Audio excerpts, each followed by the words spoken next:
And let's start our next panel. I have to say, well done too for starting on time today. I think that's the most impressive thing we've achieved today. We were running 30 minutes late to kick off yesterday. We made up some time, but it was a great day. Okay, we're going to talk true partnerships to help accelerate time to value. And our panellists today are Mark Hansel from Shape, Anthony Jones from Visa, and Yish Ko from Kit, the children's finance app that's recently launched. Great to see startup founder here. The very exclusive Yolanda Redrup is here from the Australian Financial Review. Please put your hands together and give them a big welcome. Over to you. Thank you. All right, thank you everyone. We should have quite an interesting panel for us today. So, first of all though, Mark, wanted to extend a congratulations to you. Shape is officially a finalist for the AFR's Most Innovative Companies Awards in the Banking, Finance and Super category, so congratulations. Mark, I did want to start with you, but the theme of today's panel is sort of, accelerating time to value through partnership, but I thought it would benefit everyone in the room to get a bit of an overview of what you all do really. So hoping you can start us off giving us an overview of Shape, when it was founded, what it does, that sort of thing. Perfect, thanks guys. We launched the Shape business just over 2 years ago now, with the aim of bringing together a range of financial experiences, primarily anchored in transaction accounts, bank transfers, card issuing, and bringing them together into a single ecosystem and allowing our clients to access them through a single integration. Our proposition is very much around leveraging the flexibility of our tech and our licensing capabilities to build bespoke financial products for each of our clients, while avoiding the traditional pitfalls that you have seen in market. Those are the things like delivery of commodity products, slow, expensive, inefficient time to market, and ultimately delivering something that is far more bespoke, far more tailored to that end customer experience that you're all looking for. Wonderful, thank you. All right, Ish, hoping you can tell us a little bit about the backstory to Kit, and when the bank, first started working on it, and how it all sort of transpired after the CBA decided to sort of shut down, I suppose, the long-running Dolomites program. So the story starts in June 2021. In my role as head of portfolio at X15, I had the opportunity to pitch to the X15 Investment Committee and really identified an opportunity that, given COVID and the rise of cashless, we needed a completely digital way to help parents teach their kids about money. And X15 was the best vehicle because trying to develop something from scratch that was really about kids and going really deep on financial capability and rethinking that whole thing, X15 was just that perfect vehicle for that. So we got funding, kicked that off and launched our beta a couple of months ago. Wonderful. Well, we've got plenty to discuss when it comes to the launch of Kit, but Anthony, before we get into that, you're head of digital partnerships. Tell me a little bit about what that role actually involves and if it was a role that even existed a decade ago. It's a really good point, Yolanda, actually, because if you go back a decade, digital partnerships within Visa did not exist.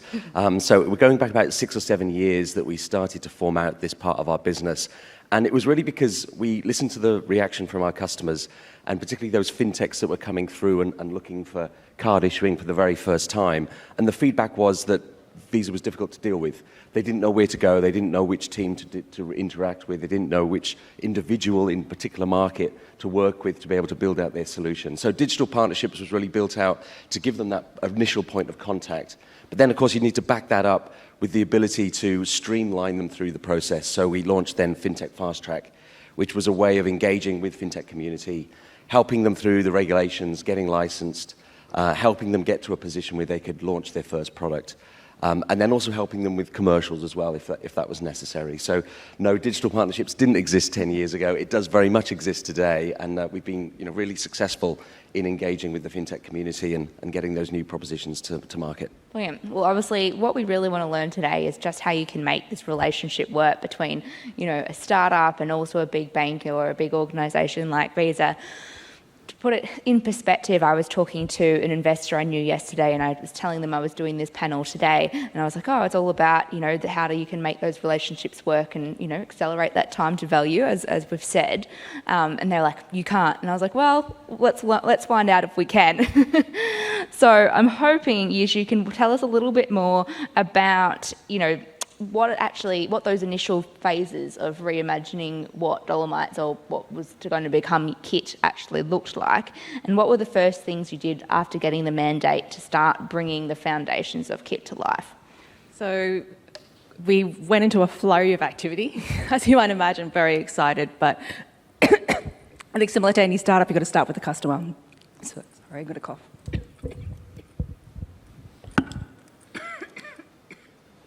We can come back to you if you'd like. Are you good? No, I'm too keen. Okay. Try and not cough again. Start with the customer like you typically do. So we went out and spoke. We did qual and quant research. We did prototyping, testing, market scanning, literature research, all that good stuff.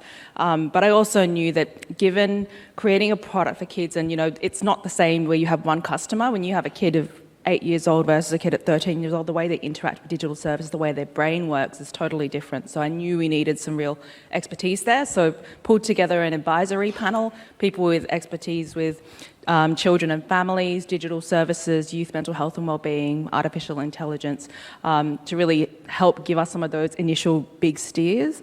And then I went really hard on financial capability. So you might be surprised, but the federal government released a financial capability framework in February of this year for adults. There is nothing for kids to actually say, at this age, what should kids actually know what to do? So we engaged EY to develop a framework for us, and that's helping us guide some of our content and the features in the app.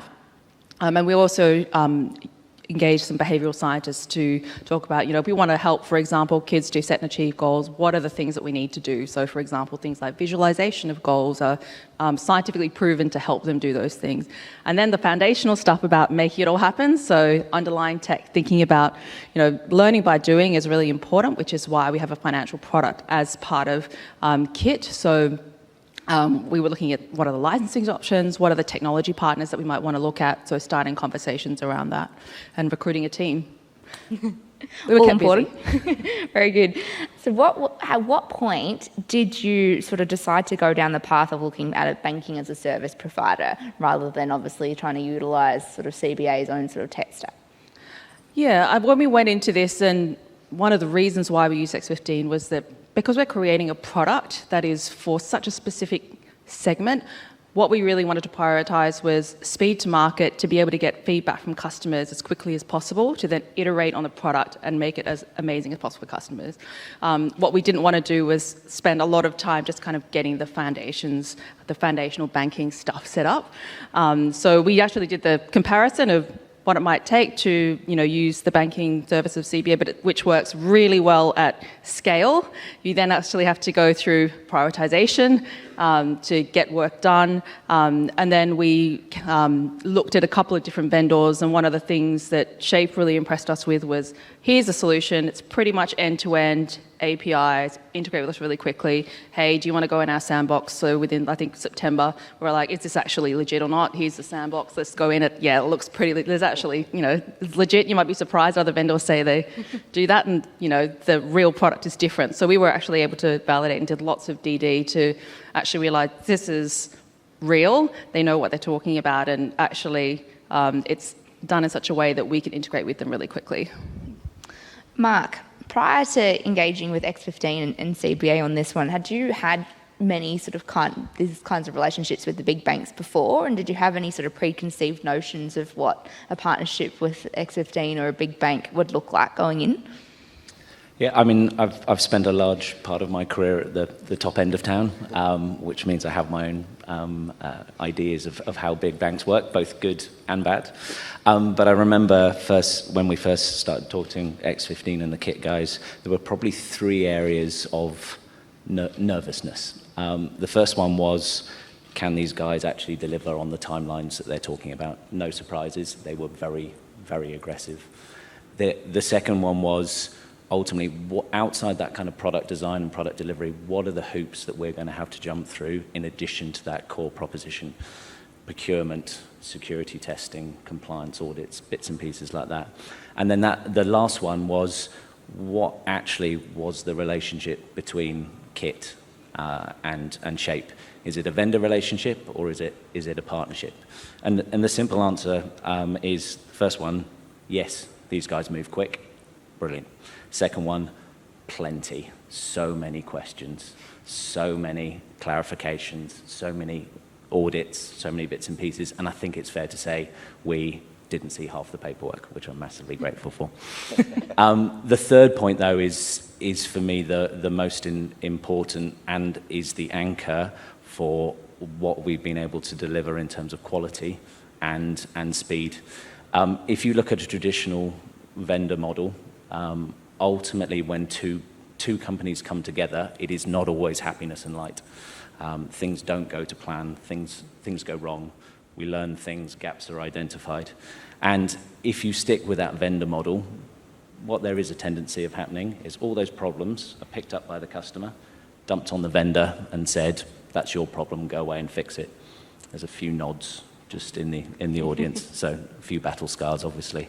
The difference between that and the partnership that I felt that we've built with Kit, X15, and Shape is on that partnership side.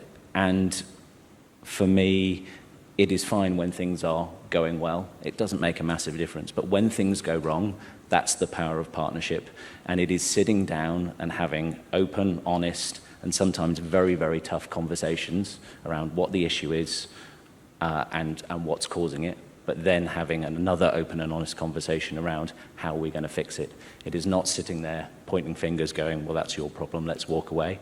And without that true power of that partnership, we wouldn't have been able to deliver in 5 months, and I think the quality of the product would have been nowhere near where you guys got to. So I know the topic today was partnerships. For me, that was the core tenet of the success that the Kit product has delivered. I'm going to go a strip slightly here and add on a follow-on to that. Did you have any plan in place for if something wasn't going well about how you would manage that within the partnership? And were there any sort of examples where you did have to sort of, draw back on your original agreement around this is a true partnership? Yeah, for me, it was a conversation that we had early on conceptually, but the challenge with conceptual conversations is that in the real world, things change very, very quickly. I was massively grateful from owning the delivery team from the Shape side of the team, the level of access that Kit gave us to their team. It just wasn't their delivery manager, it was the whole team. So when things did go wrong, it was getting everyone together and said being prepared to have an open and honest conversation. In some cases it was, things are taking longer to be delivered, but actually in a lot of cases there were positive experiences. We've learned something new and we need to change direction. And it's that iterative process that, for me, increases that speed to market, but ultimately delivers a better quality product at the end. Plenty more to dig into there, but Anthony, I'm interested as to how and when Visa came into the conversation and what your sort of involvement was in the process. Yeah, it's a good one. So we've had a very long-standing relationship with Commonwealth Bank, obviously, and they issue many thousands of our cards. So there was a relationship there that's been in place for quite some time. On top of that, of course, CBA is the largest merchant acquirer in the country too. So leveraging our network on a regular basis is something that CBA does on a regular basis. So there was long relationship that was well in depth from that perspective. And then, of course, we've been partners with Shape for now 3 years plus, and been working with them on many fintech opportunities. And so this was the latest one from that perspective. To be honest, the heavy lifting is mostly done by X15 and the team at Shape. But our underlying infrastructure is what powers it at the end of the day. So we feel we've got a foundational role, but I'll be really honest, the heavy lifting, all the hard work was delivered by Yish's team and by Mark's team. Great.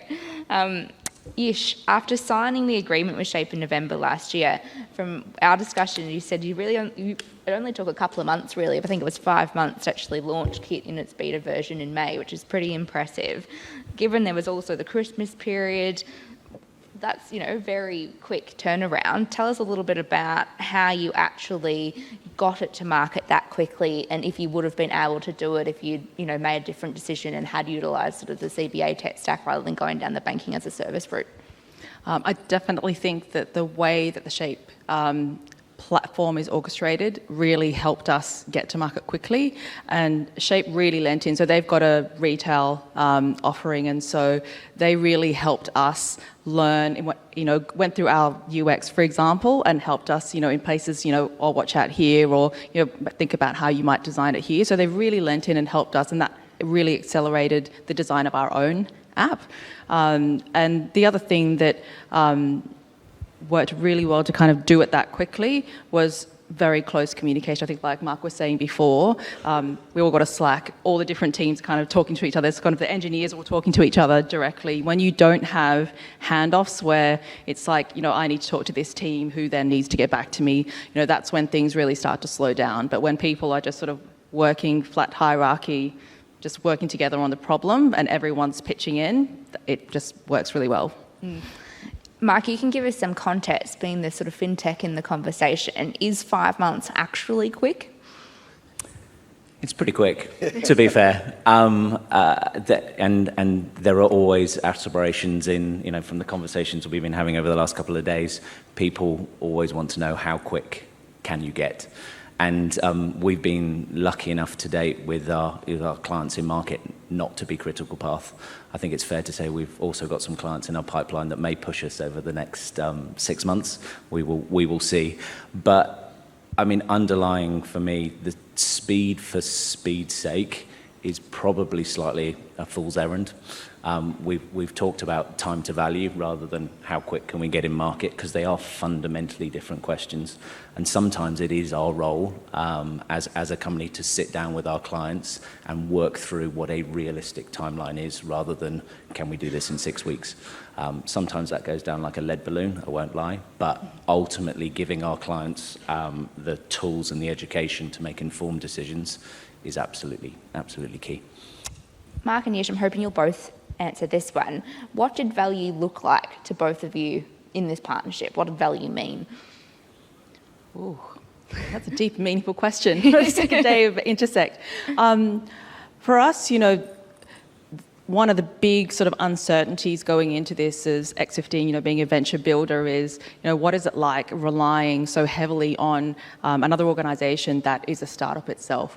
And so the value that Shape has really brought to us is not just the close partnership that we have, but it's the ability to get ourselves into the hands of customers really quickly. Like what we've learned from a couple of months in, we're super clear from the customers that are using our app where we need to go now. Whereas, before you're building it, it's very nice in a vacuum to think this will be nice and this will be nice and this is what customer research says, but there's nothing like customers actually using the product and saying, this is what I want.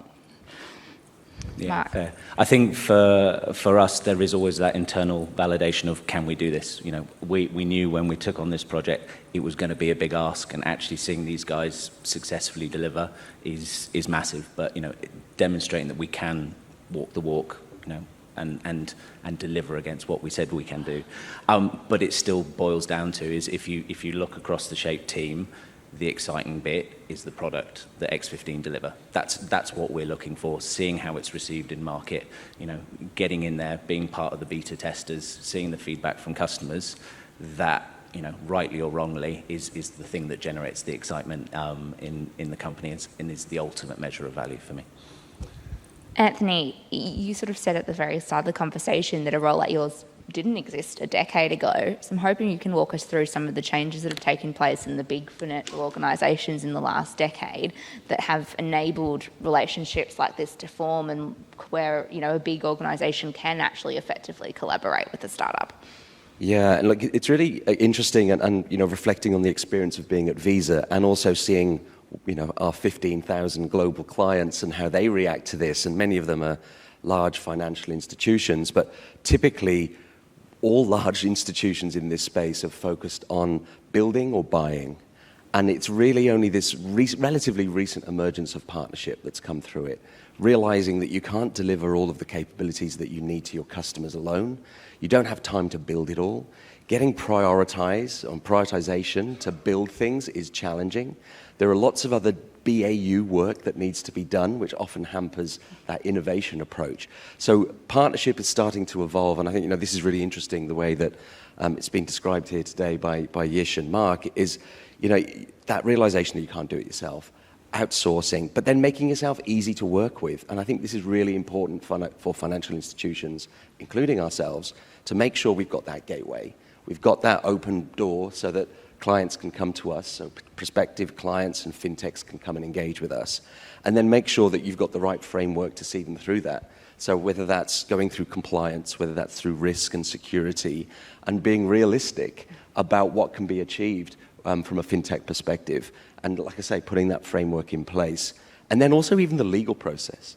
There are an awful lot of fintechs that wither on the vine waiting for financial institutions to be ready for their partnership. And I think what we've heard here with X15 is that they've adapted that approach so that they can work quickly and swiftly with new partners like Shape. And even the fact that you're sharing Slack teams, that's huge. 5 years ago, financial institutions were not allowing the transference of data between a large FI and a fintech. And now you're seeing that adoption. It's not completely widespread. And we'll take a look in the rearview mirror in a couple of years and find out whether this was a true start of a movement. But I feel like we're going to see a lot more of this, where large banks are actually going to leverage other issuers to deliver their product and some of their services and solutions, because it's quicker, it's easier, and it's far less expensive. So it's a really exciting time, and it applies to us as it does to large FIs as well. Yish, it'd be remiss of me not to ask, can you tell us some metrics about how Kit's actually going now it's in market? Yeah, it's still early days.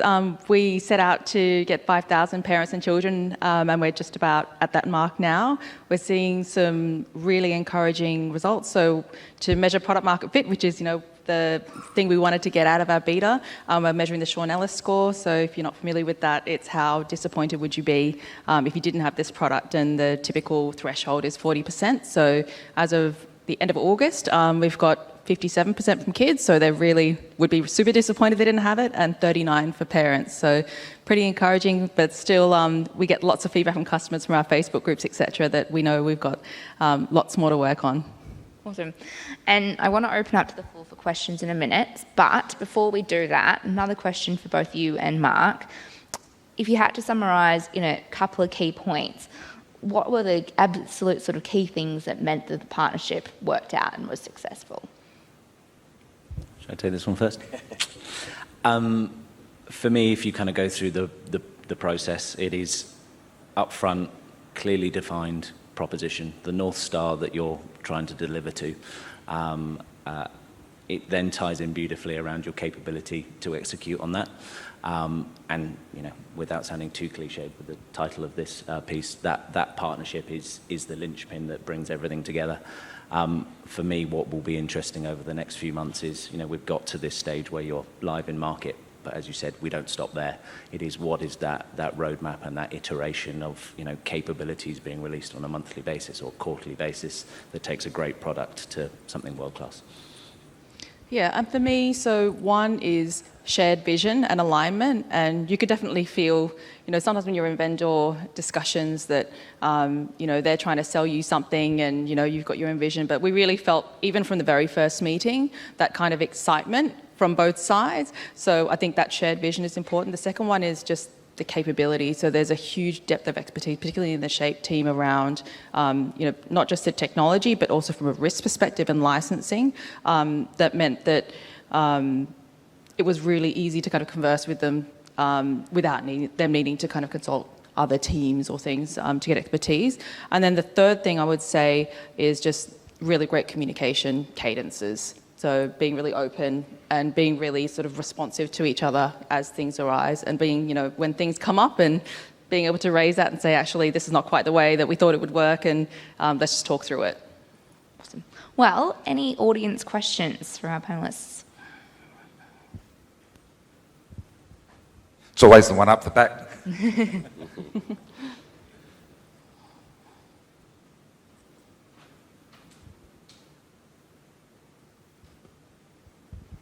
Hi there, thanks for sharing that story. I think it's really nice to hear that when partnerships go right.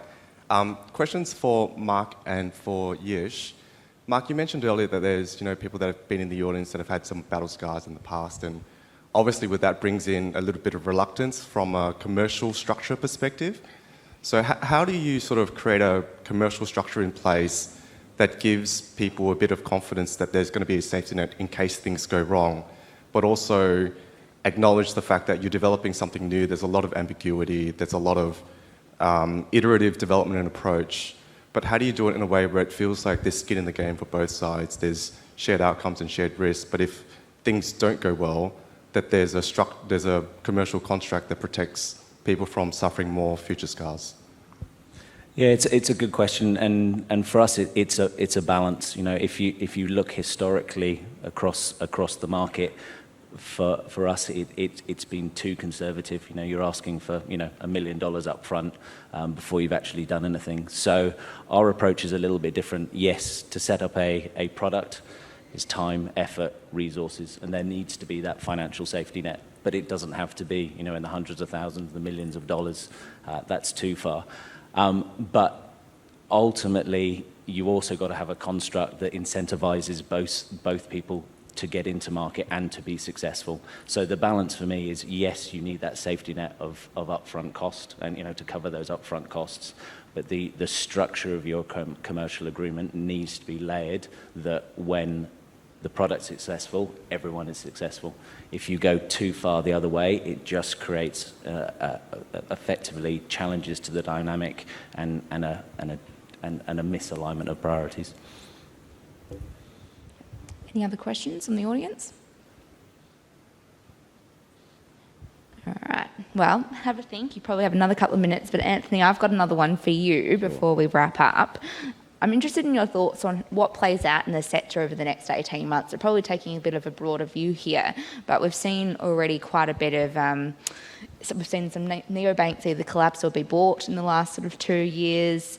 I'm interested to know, particularly given the funding market environment and, prices falling in terms of valuations, tighter fundraising conditions, does that mean we're going to see more partnerships emerge between banks and startups, or does it mean we see more M&A activity? What do you think plays out over the next 18 months? Yeah, it's a good question, and I wish I knew exactly what the future holds over the next 18 months. What I would say is the founders that we talk to are now far more focused on their burn rate than ever before. They know exactly how many months of finance and funding they have, and they are really planning for 2 years from where they are today. Now, what that means generally is that they are now focusing on their core products and on their core market, and not necessarily looking to build additional capabilities at this point in time. So it's all about scaling at this point. I recently sat down with one of our large FinTech clients, substantial size, but they have these similar kind of requirements around what does the future hold for them. And their strategy was really simple. It just had 2 items on it, and it was increase revenue and reduce costs. And that was it. That is their strategy. And everything they do at this point in time is focused on one of those 2 elements. And if it's not, it doesn't get on the roadmap. So I think if you're not thinking like that at this moment in time, you really should be. Sure, you can deliver through partnerships. Building yourself is incredibly expensive and time-consuming. And so if you are a FinTech, there are an awful lot of off-the-shelf capabilities that you can tap into, and I'm thinking along the lines of loyalty solutions and processing platforms, for instance, that you can leverage rather than building it yourself. Even if your long-term goal is to build, maybe partnership today makes more sense, and then put the building aspect on the back burner until maybe things look a little bit brighter. So focus on revenue, focus on reducing costs. Sage advice. And on that note, we are out of time. So thank you very much, Anthony, Yish and Mark. Thanks very much. Ladies and gentlemen, please thank Yolanda as well.